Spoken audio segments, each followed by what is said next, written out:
श्रीकान्तद्रुहिणोपमन्युतपनस्कन्धेन्द्रनन्द्यातयः प्राचीनो गुरवोऽपि यस्य करुणालेशाद्गता गौरवं तं सर्वादिगुरुं मनोज्ञवपुषं मन्दस्मितालङ्कृतं चिन्मुद्राङ्कितमुद्रपाणिनलिनं चित्ते शिवं कुर्महे।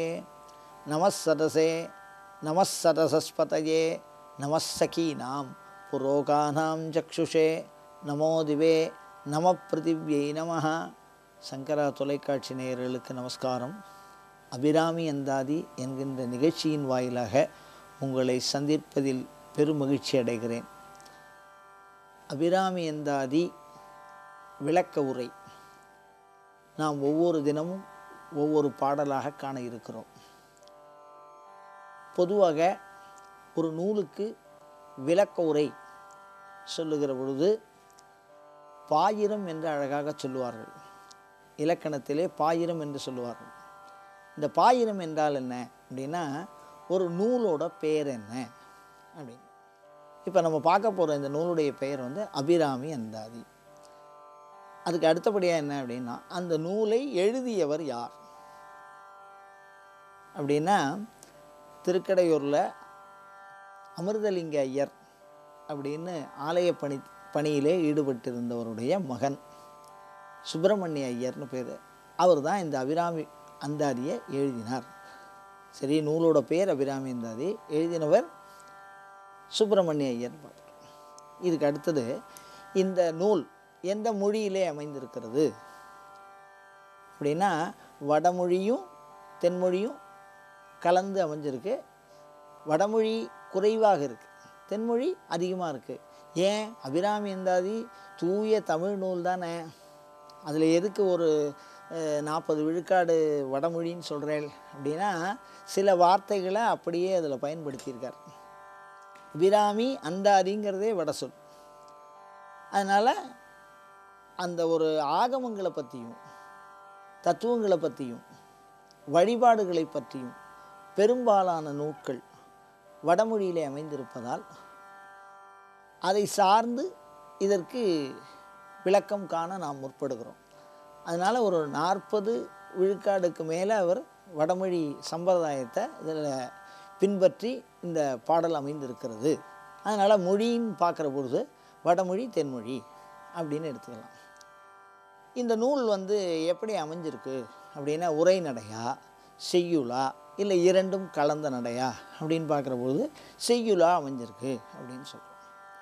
செய்யுள் அப்படின்னு சொன்ன உடனே அதுக்கு ஒரு இலக்கண அமைதியெலாம் இருக்குது. யாப்புன்னு சொல்லுவாள். யாத்தல் அப்படின்னா கட்டுதல்னு அர்த்தம். ஒரு செய்யுளை செய்யணும்னா அந்த செய்யுள் எவ்வளவு எழுத்துக்களை கொண்டிருக்க வேண்டும், அது எப்படி இருக்க வேண்டும், அந்த சொற்கள் எவ்வாறு சேர்க்கப்பட வேண்டும் என்பதெல்லாம் இலக்கணங்கள் தெளிவாக விளக்கி சொல்லி இருக்கிறது. அந்த வகையிலே இந்த அபிராமி அந்தாதி என்பது கட்டளை கலித்துறை என்கின்ற இலக்கண அடிப்படையிலே எழுத்தெண்ணி பாடுவது. எழுத்தை எண்ணி பாடுவாங்க. ஒரு எழுத்து கூட அதில் கூட போகாது, ஒரு எழுத்து குறைச்சி வராது. அந்த இலக்கண அமைப்பிலே இது அமைந்திருக்கிறது. இப்போது அபிராமி அந்தாதி என்னென்ன மொழியில் அமைஞ்சிருக்கு அப்படிங்கிறதெல்லாம் பார்த்தோம். இப்போது இது எதை பற்றி பேசுகிறது, அபிராமி அந்தாதி எதை பற்றி பேசுகிறது அப்படின்னு சொன்னால், திருக்கடையூர் என்கின்ற ஊரிலே இருக்கக்கூடிய சிவபெருமானுடைய உடனாக திகழ்கிற, அதாவது அமிர்தகடேஸ்வரர் என்கின்ற சுவாமியினுடைய உமையம்மையாகிற அபிராமியை பற்றி இந்த பாடல் பேசுகிறது. இது வரைக்கும் நம்ம பார்த்ததெல்லாம் எப்படின்னா, ஒரு நூலை பற்றி நம்ம தெரிஞ்சுக்கிறதுக்கு முன்னாடி இதெல்லாம் தெரிஞ்சுக்கணும். அந்த வகையிலே இந்த நூல் எல்லா நூலும் இதை மாதிரி தான் விளக்க உரை சொல்லியிருக்கா.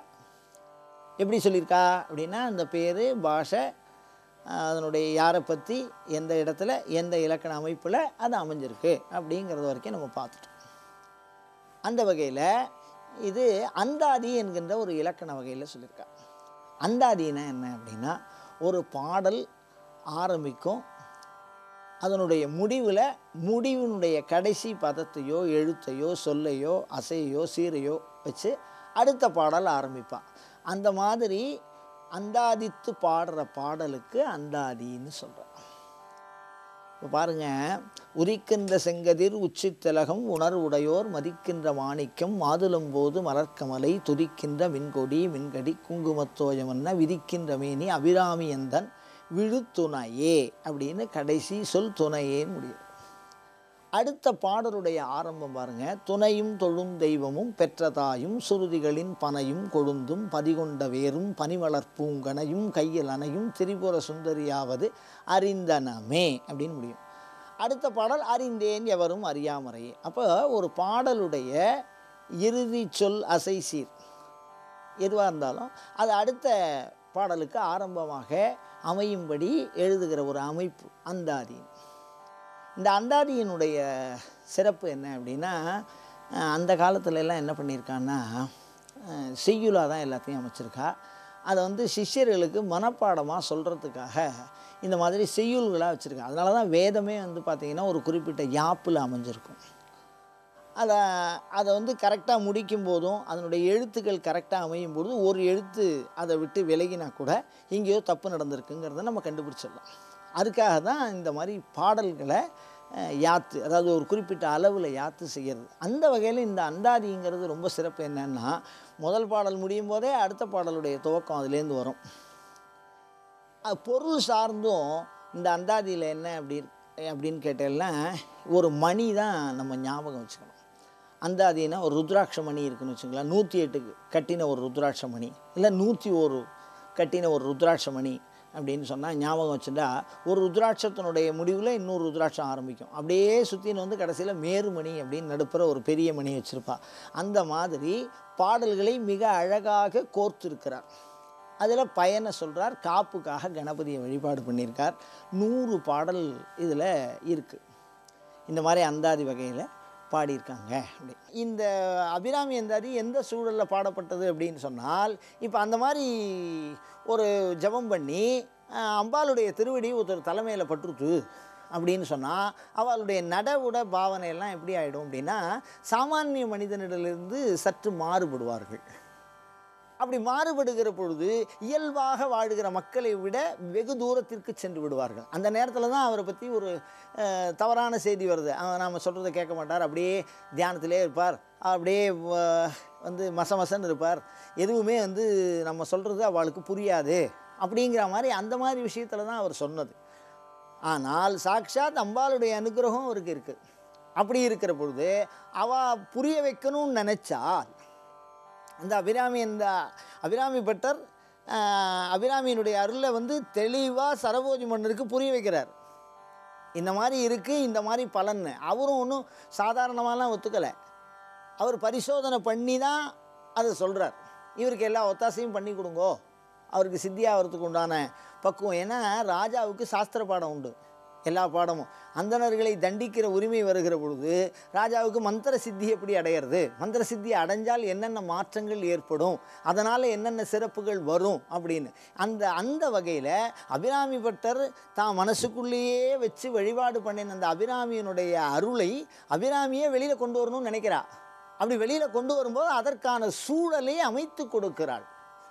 எல்லாருமே நாம் என்ன சொல்கிறோன்னா, நான் சைவன், நான் வைணவன், நான் சாக்தன் என்று நாம் சொல்லிக்கிறதுல ஒரு அர்த்தமும் இல்லை. சாக்ஷாத் சிவபெருமான் சொல்லணும், இவன் எனக்கு அடியான், நம் அடியான்னு சொல்லணும். அப்படி சிவபெருமான் அது மாதிரி உமையம்மை சொல்லணும். அப்போ தான் அவர் ஒரு சாக்த உபாசகர்னு ஆகும். அந்த சூழலை அம்பாளே உருவாக்குறான். அந்த மாதிரி தான் இந்த கருத்து அமைஞ்சிருக்கு. அந்த வகையில் அந்த மந்திரத்தை சதசூத்திர பிரமாணம், ஆன்மீக உண்மையை நிறுவுவதற்கு உண்டான வழி. இப்போ இந்த மாதிரி மந்திரம் ஜெபம் பண்ணி அவள் திருவடி தலையில் வச்சு, அபிராமி பட்டர் தலையில் வச்சு அனுக்கிரகம் பண்ணின்னு, இப்போ அவள் 2 பேருக்கும் அந்த உறவு இருக்குது. அவர் சாமியை பார்க்குறார், சாமி அம்பாள் வந்து அபிராமி பட்டரை பார்க்குறார். 2 பேருக்குள்ளே ரிலேஷன்லாம் இருக்குது. ஆனால் வெளியிலேருந்து பார்க்குறவாளுக்கு எதுவுமே புரியாது. கிட்டத்தட்ட அது ஒரு பைத்திய நிலைக்கு இது வெளியிலேருந்து பார்க்குறவாளுக்கு இருக்கும். அப்படி இருந்தனா அதை நான் வந்து இவன் என்னுடைய அனுக்கிரகத்துக்கு பாத்திரமானவன்னு சொல்லணும் அப்படின்னு சொன்னால் அதுக்கு கூடுதல் விசை வேணும். அந்த யாகத்தை அந்த சூழலை அம்பாளே உருவாக்குறா. அப்படி உருவாக்கிய சூழலில் மந்திர சித்தி பண்ணிக்கிறதுக்கும் உண்டானது. மந்திர சித்தி என்ன பண்ணுவான்னு கேட்டிங்கன்னா, இந்த மந்திரம் நமக்கு சித்தி அடைஞ்சிருக்கா அப்படின்னா ஒரு சுவாரஸ்யமாக ஒரு கதை ஒன்று சொல்லுவாள். அதாவது என்னென்னா, ஒரு ஆள் இருந்தாராம். அவர் வந்து ஜெபம் பண்ணிகிட்டே இருந்தாராம். இப்படி அந்த பிரம்மச்சாரி வந்து தான் கற்றுண்ட அந்த மந்திரத்தை அபியாசம் பண்ணி சொல்லி இந்த மந்திரம் சித்தி அடைஞ்சிட்டான்னு இப்படி வானை நோக்கி பார்க்குறான். அந்த பக்கத்தில் ஒரு பறவை, ஒரு கொக்கு பறந்துட்டுருக்கு. அந்த கொக்கு இவன் பார்த்த மாத்திரத்தில் அப்படியே எரிஞ்சு விழுறது. உடனே அவனுக்கு அந்த ஒரு சந்தோஷம், நம்ம மந்திரத்தில் சித்தி ஆகிட்டோம் அப்படின்னு அந்த மந்திரத்தை ஜெபம் பண்ணி அதை நம்ம கற்றுக்கொண்டு விட்டோம் அப்படிங்கிற எண்ணத்தில் அவன் வரான். அவன் வந்து ஒரு பிரம்மச்சாரி. ஒரு வீட்டில் வந்து பிச்சை கேட்க வரான். பிரம்மச்சாரிகள் பிச்சை எடுத்து வாழணும்னு ஒரு சம்பிரதாயம் இருக்குது அந்த காலத்தில். அப்படி பிச்சை எடுக்கிற போது ஒரு வீட்டில் போய் பிச்சை கேட்குறான். அந்த வீட்டம்மா மகாபதிவிரதை ஆத்துக்காருக்கு ஏதோ தொண்டு பண்ணின்னு இருக்கா. இவன் போய் 2 தடவை பகவதி பிக்ஷாந்தேகி அப்படின்னு வாசலில் கேட்குறான். அந்த குரலை கேட்டு வந்திருக்கணும். வரல, ஏன்னா ஆத்துக்காருக்கு ஏதோ தொண்டு பண்ணின்னு இருக்கா. அதனால் வந்தோம் கொஞ்சம் லேட்டாக வந்தா. லேட்டாக வந்துட்டு அந்த பிச்சையை போடுறான். அப்படி பார்க்கும்போது அந்த அம்மாவை முறைக்கிறான். நான் எவ்வளோ பெரிய தபசித்திலாம் வாங்கிட்டு வந்திருக்கேன், இன்னைக்கு யார் நினச்ச பார்த்தா எரிஞ்சு போடுவேன் அப்படின்னு அந்த ஒரு கர்வம் இருக்குது. அது வந்து புருஷாக்கத்தண்டவாளுக்கு வரக்கூடிய ஒரு கர்வம். அது ஞானாவரணம்னு பேர் இருக்குது. அது மாதிரி அவளை முத்து பார்க்குறான். அதுக்கு அந்த அம்மா சொல்கிறா, கொக்கென்று நினைத்தாயா கொங்கனவா. அவன் எங்கே தபஸ் பண்ணினா அதை கொக்கை பார்த்தான், அது எரிஞ்சு போச்சு, அது மாதிரி என்னை பார்த்தியா, என்னை நினச்சிட்டியா அப்படின்னு கேட்டான் அவன். அப்போ அந்த அளவுக்கு அந்த மந்திர சித்தியை விட மேலானது பாதிவிரத்தியம், தர்மம். அந்த மாதிரி மந்திர சித்திகளை நிரூபி காட்டுறதுக்கு நாம் சித்தி அடைஞ்சிட்டோமான்னு தெரிஞ்சுக்கிறதுக்கு ஒவ்வொரு தேவதைக்கும் ஒவ்வொரு சில வழிமுறைகளை சொல்லியிருக்கான். அந்த வகையில் அடுத்தவர்களுக்கு காட்டணும், உலகம் எல்லாத்துக்கும் காட்டணும் அப்படின்னு சொன்னால் இந்த சதசூத்திர பிரமாணம். ஏன்னா கோயிலில் பூஜை பண்ணுறவாளுக்கு ஒரு விஷயம் என்னன்னு கேட்டால், தான் வணங்குவது ஒன்று, பிறரை வணங்க வைப்பது ஒன்று. அப்படி பிறரை வணங்க வைப்பது அப்படின்னு சொன்னால் பிறருக்கு சொல்லிக் கொடுக்கணுமோ இல்லையோ, அதுக்கு ஒரு அதிகாரம் வேணும். பள்ளிக்கூடத்தில் சேர்றதுக்கு தகுதி வேண்டாம், வயசு இருந்தால் போகிறோம். ஆனால் சொல்லிக் கொடுக்குற வாத்தியாருக்கு தகுதி வேணும். அதை மாதிரி ஆச்சாரிய கிருத்தியம்னு பேர் அதுக்கு. அந்த மாதிரி அபிராமி பட்டருக்கு அதை கொடுக்கணும்னு அம்பாலே முடிவு பண்ணிட்டா. அதனால தான் அந்த சூழலை உண்டு பண்ணுறா. அப்படி சூழல் உண்டு பண்ணுகிற பொழுது அந்த ராஜா அந்த அதுபடி வந்து அமைகிறான். அவரை வச்சு சதசூத்திர பிரமாணம் பண்ணி அமாவாசை அன்னைக்கு பௌர்ணமியை அம்பாளுடைய அனுகிரகத்தினால வரவழித்து காண்பிக்கிறார். இதை மாதிரி ஒவ்வொருத்தரும் ஒவ்வொரு சூழலில் பண்ணியிருக்கா. இப்போ உதாரணம் பாருங்கள், ஒரு ஓலைச்சுவடியில் எழுதி நதியில் போட்டால் அந்த நதி எந்த பக்கம் போகுமோ அந்த பக்கம் தானே போகும். ஆனால் ஞானசம்பந்தர் போட்டது எதிர்த்து நீந்தித்து, குதிரையில் போய் பிடிச்சாலாம். அதை அவ்வளோ வேகமாக நீந்தித்தான். ஓலைச்சுவடி எங்கேயாவது நீந்துமா? நெருப்பில் போடுறார், அனல்வாதம்னு பேர். நெருப்பில் ஒரு பாடலை எழுதி அதில் போடுறார், தமிழ் பாடல், தேவார பாடல். அதை எழுதி போடுகிற பொழுது அப்படியே பச்சை பசேர்னு இருக்குது. அதே சமணர்கள் வாதம் செய்கிற பொழுது அது எரிந்து விடுகிறது. அந்த மாதிரி சமய உண்மைகளை நிறுவுவதற்கு என்று அனல்வாதம், புனல்வாதம், கனல்வாதம், அந்த மாதிரி ஒரு வாதம் பண்ணுற வழிகளில் சதசூத்திர பிரமாணம். நான் உமையம்மையின் அருளை பெற்றவன், எனக்கு உமையம்மையானவர் அருள் செய்திருக்கிறாள், உங்களுக்கும் அருள் செய்வார், உங்களையும் படையா வண்ணம் பார்த்திருமே ஒரு இடத்துல சொல்லுவார். என்ன படைக்க மாட்டா, தெரிஞ்சு போச்சு. உங்களையும் படையா வண்ணம் பார்த்திருமேம்பார். நான் சொல்கிறது எல்லாமே அபிராமி அந்த வரிக்குள்ளேயே இருக்கும். அப்படி இருக்கிற பொழுது அந்த சதசூத்திர பிரமாணம்ங்கிறது என்ன அப்படின்னு கேட்டால், ஒரு பெரிய குண்டம் கட்டுவா. அந்த குண்டத்தில் அந்தணர்கள்லாம் இருந்து வேதம் சொல்லுவா. காலம்பரை அதுக்கு பூஜையெல்லாம் பண்ணுவா. கணபதிக்கு தனியாக பூஜை பண்ணி அதிதேவதை, பிரத்யதி தேவதை, உபதேவதை இதுக்கெல்லாம் திருப்தி பண்ணுவா.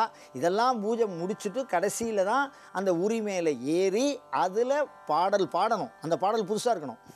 அப்படி பாடல் பாடி உமையம்மையை குறித்து நேரடியாக பாடி அந்த பாடலில் எழுதின அந்த கவிதையை ஓலையில் எழுதி அதை அப்படியே குண்டத்துக்குள்ளே போடுவா. மேலேருந்து போட்டபடியே, மேலே இருந்தபடியே உரியில் அப்படி போட்டால் அது எரியப்படாது. அதை பாடியும் காட்டணும். அதே சமயத்தில் உமையம்மையும் வரணும். எவ்வளோ சிரமம் இருக்குது பாருங்கள். ராஜாவுக்கு பார்த்துட்டுப்பார். ராஜா பார்த்துட்டுருக்கார். ஏன்னா அவர் தான் ஒத்தாசை பண்ணிட்டு இருக்கார் எல்லாத்துக்கும். இப்போ அவர் தப்பிச்சுன்னா ஓட முடியாது. நான் சும்மா சொன்னேன்னு சொல்ல முடியாது, நான் கவனிக்கலேன்னு சொல்ல முடியாது. அம்பாள் வந்து அனுக்கிரகம் பண்ணினால் அவர் அந்த உரியிலேருந்து கீழே இறங்கலாம். அப்படி இல்லைன்னா ஒரு பாடலுக்கு ஒரு கயிறு விதமாக அறுத்து விட்டுண்டே பாடினா எல்லா பாடலும் கவுந்து போச்சுன்னா அதிலே கீழே விழுந்து இறந்துட வேண்டியதான். பிராணத்தியாகம்னு பேர். உயிரை பணையம் வைக்கிறது. அப்படி பணையம் வச்சு அந்த தன்னுடைய உபாசனை நெறியை, அந்த கடவுளை நிறுவுகிற ஒரு பேர் ஆற்றல் அது. அதுக்கு முன்னாடியே உத்தரவு வாங்குவா. இந்த மாதிரி சாமிகிட்ட பூஜையெல்லாம் பண்ணி நான் பண்ணவா, சதசூத்திர பிரமாணம் பண்ணவா, எனக்கு நீ அனுகிரகம் பண்ணுவியா அப்படின்னு. இந்த காலத்தில் பூசாரி எல்லாம் வந்து உடுக்க அடித்து சாமியை கேட்பாங்க, இந்த மாதிரி பூஜை பண்ணவா அப்படின்னு. அதுக்கு பேர் உத்தரவுன்னு பேர். அந்த மாதிரி உத்தரவெல்லாம் வாங்கின்னு தான் அவர் ஆரம்பிச்சிருக்கார். உலகு ஏழையும் பெற்ற சீர் அப்படின்னு சொன்னார். ஏழுன்னு ஏன் சொல்லணும் அப்படின்னா, நான் முதல்லையே சொன்னேன், ஆத்மார்த்த பூஜை, தனக்குள்ளே இறைவனை பார்த்துக்கிறது. அப்படி தனக்குள்ளே எப்படி இறைவனை பார்க்கறதுங்கிறத ஆகம முறைகள் ரொம்ப தெளிவாக சொல்லியிருக்கு. மூலாதாரம், சுவாதிஷ்டானம், மணிபூரகம், அநாகதம், விசுக்தி, ஆக்ஞா, பிரம்மரந்திரம் அப்படின்னு 7 தாமரை இருக்குது நம்ம உடம்புக்குள்ளே. அப்படிலாம் பாவனை பண்ணி தியானம் பண்ண சொல்லியிருக்கா. அதனால தான் உலகு ஏழையும் பெற்ற சீர் அப்படின்னா உள்ளுக்குள்ளே தியானம் பண்ணுறார். அதனால தான் 7ங்கிறத சங்கியா வாசகத்தினால மறைமுகமாக நமக்கு சூட்டுறார். அவர் உள்ளுக்குள்ளே தியானம் பண்ணுறார். இப்போ உரிமையில் ஏறி உட்காந்துட்டு மனதுக்குள்ளே தியானம் பண்ணிட்டு அதை நமக்கு காப்பு சொல்கிறார். வெளியில் எழுதுறார், அதுக்கப்புறம் தான் எழுதி போடுறார். அப்போ அவர் அந்த தனக்குள்ளே சுவாமியை, அம்பாளை, கணபதியை தியானம் பண்ணுறார். இதில் மூலாதாரத்தில் கணபதி இருப்பார். அவர் சொல்கிற தியானத்திலேயே அந்த 7 சீர் அப்படின்னு சொல்கிற போல மூலாதாரத்துக்கு அதிதேவதை கணபதி. பிரம்மரந்திரம் அப்படிங்கிற இந்த இடத்துக்கு அதிதேவதை சுவாமி அம்பாள். இங்கே ஆரம்பித்து இங்கே முடிக்கிறது தான் வாழ்க்கை. அதனால் அழகாக சொல்லியிருப்பார், உலகு ஏழையும் பெற்ற சீர். இப்போ நூலுக்கு பேர் சொல்கிறார் பாருங்க, அபிராமி அந்தாதி அப்படின்னு. ஆதின்னா என்ன? துவக்கம்னு அர்த்தம், கடவுள்னு அர்த்தம். அந்தம்னா என்னன்னா முடிவுன்னு அர்த்தம். அபிராமின்னா என்ன அர்த்தம்னா திருப்தி, அழகு, சந்தோஷம். ரம்யம் அப்படிங்கிறதுனா என்னென்னா மனதுக்குள்ளே பெறுகிற சந்தோஷம், புறத்திலே பார்த்து நாம் அடைகிற எல்லையற்ற மகிழ்ச்சி, மனதுக்குள்ளே ஏற்படுகிற திருப்தி. இப்போ நம்ம ஒரு சாப்பிட்டோம்னு வச்சுங்களேன், மனசுக்குள்ளே ஒரு திருப்தி, சாப்பிட்டோன்னு. அது ஏன்னா சாப்பாடு ஒண்டி தான் பூரண திருப்தி மனுஷனுக்கு. பாக்கி எல்லாத்துலேயும் நாளைக்குன்னு வரும். அந்த மாதிரி ஒரு திருப்தி, அந்த திருப்திக்கே அபிரம்யம்னு பேர். எது துன்பங்களுக்கு எல்லாம் முடிவாக இருக்கிறதோ, எது இன்பத்தை குறித்து நம்மை அழைத்து செல்லுகிறதோ, எது நன்மைக்கு முதலாக இருக்கிறதோ அதற்கு அபிராமின்னு பேர் சொல்றார். அபிராமிங்கிறது அர்த்தம் என்ன? துன்பங்களுக்கு அந்தம், முடிவாக இருக்கணும். இன்பங்களை குறித்து அழைச்சின்னு இருக்கிறது, நன்மைகளுக்கு முதலாக இருப்பது. முதல்னா வேர், அடிப்படை. அது இல்லைன்னா நன்மை எதுவுமே இல்லை. சிவம்னா நன்மைன்னு அர்த்தம். இந்த இடத்துல அபிராமி அந்தாதி அப்படிங்கிற பேர் எதை குறித்தது? ஆதி, முதல், நன்மைகளின் முதல். அந்தம், தீமைகளுக்கு முடிவு. அபிரம்யம், மகிழ்ச்சிகளை குறித்து. அபிங்கிற உபசர்க்கம் வடமொழி சொல்லுது. அந்த உபசர்க்கத்தை சேர்த்தா குறித்துன்னு ஒரு அர்த்தம் வரும். அப்போ மகிழ்ச்சியை குறித்து அழைத்து செல்வதும், நன்மைக்கு முதலாவதாக இருப்பதும், முதல்னா சொத்து, அடிப்படை, பேஸ், முதலாக இருப்பதும், தீமைகளை இல்லாமல் ஆக்குவதுமாகிற யாதொரு தன்மை இருக்கிறதோ அந்த தன்மைக்கு அபிராமி அந்தாதி. அதையே நூல் பேராக சொல்கிறார். அபிராமி அந்தாதி எப்போதும் அப்படின்னார். இந்த எப்போதும்னு அவர் தானே சொன்னார். அப்படின்னா வாழுங்காலமும் அப்படிங்கிறது அவருடைய கடந்த காலம், அவருடைய நிகழ்காலம், அவருடைய எதிர்காலம். ஆனால் இப்போ எப்போதும்னு சொன்னது என்னன்னா, நாம் இப்போ அபிராமி அந்தாதி பேசிகிட்டு இருக்கோம். அவர் வாழ்ந்த காலம் போயிட்டார், அவர் வந்தார், இறைவனுடைய திருவடி சேர்ந்துட்டார் அவர். ஆனால் அவருக்கு பின்னாடியும் நாம் சொல்லிட்டு இருக்கோம். அப்படி 3 காலத்திலையும், கடந்த காலம், நிகழ்காலம், எதிர்காலம், 3 காலம் எப்போதும் அவருக்கு சொல்லும்போது என் சிந்தையுள்ளே உள்ளுக்குள்ளே காரமர் மேனி. இந்த காரமர் மேனின்னா என்ன அப்படின்னா, ஒரு பெரிய ரகசியம் என்னென்னா, காரமர் மேனி கணபதியே நிற்க கட்டுரைன்னு பழைய காலத்தில் ஒரு தரிசன முறை இருந்திருக்கு அபிராமி கோயிலில். அந்த தரிசன முறை என்ன அப்படின்னா, முதல்ல கணபதியை கும்பிட்டு, ரெண்டாவதாக அமிர்தநாராயண பெருமாள்னு திருக்கடையூர் கோயில் பக்கத்தில் ஒரு பெருமாள் கோயில் இருக்குது. அந்த பெருமாளை கும்பிடணும். அவரை கும்பிட்டு அதுக்கப்புறம் யமனை தரிசனம் பண்ணணும். யமனை தரிசனம் பண்ணிவிட்டு அதுக்கப்புறம் மிருத்யுஞ்சயர் தரிசனம் பண்ணணும்.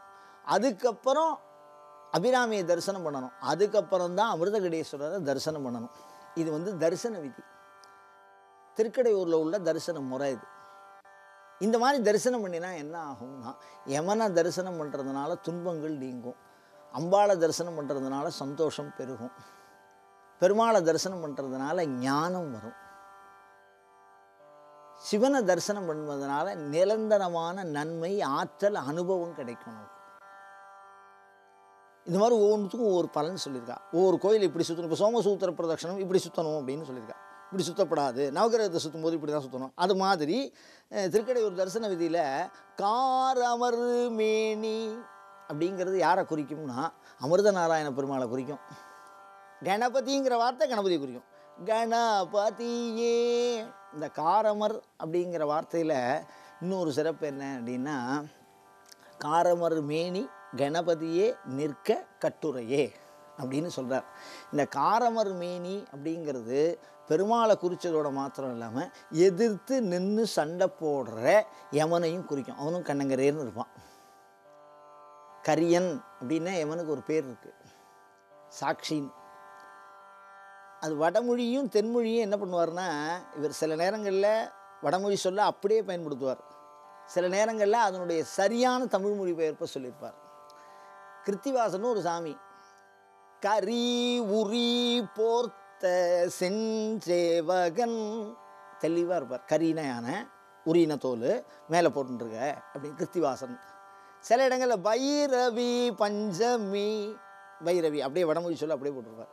இந்த இடத்துல நாம் என்ன புரிஞ்சுக்கணும்னா, காலன், அமிர்த நாராயண பெருமாள், அமிர்தகடேஸ்வரர், ரகசியத்தினால அமிர்தகடேஸ்வரர், அந்த அபிராமி, கணபதி, இவர்கள் 6 பேரையும் இந்த ஒரே பாட்டில் சொல்லியிருக்கார். காலனை ஏன் கும்பிட்றார் அப்படின்னா, அமாவாசை பௌர்ணமியாக ஆகணும். காலம் நினச்சா தான் ஆகும். காலம் முன்னாடியும் வராது. ஐயர் வந்தால் அமாவாசை காத்துன்னு இருக்குமா ஐயர் வர வரைக்கும் அப்படிங்கிற பழமொழி வந்து திருக்கடையூரில் உற்பத்தியானதாக இருக்குமோன்னு எங்களுக்குலாம் ஒரு சந்தேகம். ஏன்னா காரணம்னா, ஐயர் வர வரைக்கும் அமாவாசை காத்துன்னு இருக்குமா? அமாவாசை தானாக வரும், தானாக போய்டும். அந்த காலத்தையே நிறுத்துவது திருக்கடையூர். காலம் கடந்த காலனை காலால் கடிந்த ஊர் அது. அதனால் அமாவாசையை பௌர்ணமி ஆக்கினார் அவர். அதுதான் அந்த ஊரோட சிறப்பு.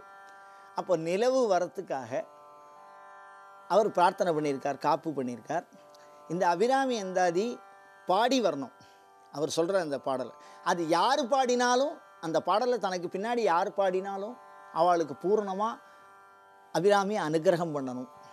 அந்த பாடல் நித்திய சத்தியமாக சாஸ்திரமாக இருக்கணும் அப்படிங்கிறதுனாலையும் அது வந்து அபிராமி பெற்ற வாயால் வருதே தவிர கருத்தெல்லாம் கணபதி தான் பொறுப்பு.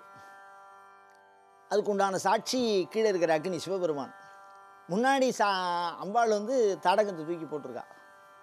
அதனால் இது எல்லாமாவும் சேர்த்து இந்த பாடலில் என்ன சொல்கிறார்?